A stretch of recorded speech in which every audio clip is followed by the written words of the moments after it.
Ili uwe wa kwanza kupata taarifa zetu, subscribe Moka Media kisha bonyeza alama ya kengele kuruhusu notifications. Usisahau like, kushare na comment kwa ajili ya taarifa zaidi. Moka Media.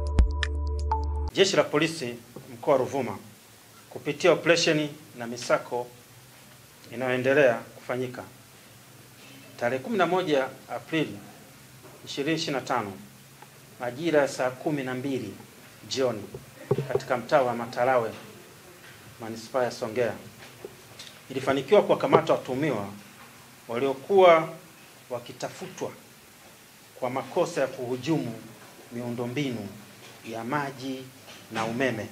Nao ni kama ifuatavyo. Wa kwanza ni Idrisa Mnimi.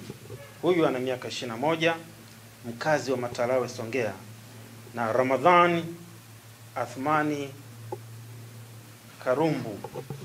Huyu ana miaka 19, mkazi wa Mateka Songea, wakiwa na mita 27 kavamita.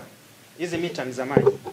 Kavamita 8, ball cock 161, ball valve 77, mali ya mamlaka ya maji safi na maji taka Songea SUWASA.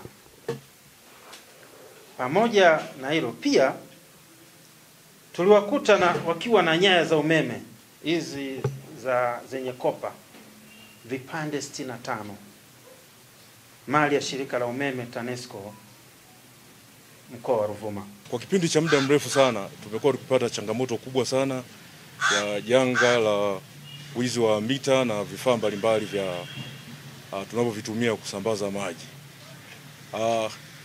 Kuanzia mwezi wa 12 tarehe 17 mwezi wa 12 limeibuka janga la wizi wa mita za maji. Tumekuwa tukiibiwa sana mita za maji kwa siku, mita 7, 8, 10, na imeleta usumbufu mkubwa sana kwa wateja wetu.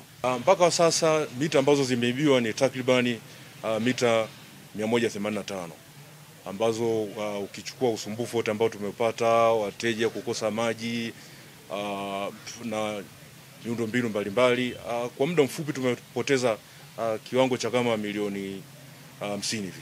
Hasara tuliyoipata kwa kipindi cha miaka mitatu yote ambayo uhalifu umefanyika ni takribani zaidi ya milioni 150, kwa sababu hizi nyaya za shaba zinapatikana kwenye mashine umba ambazo ni transformer, ambazo ndio zinakuwa ni ghali sana kwenye manunuzi yetu.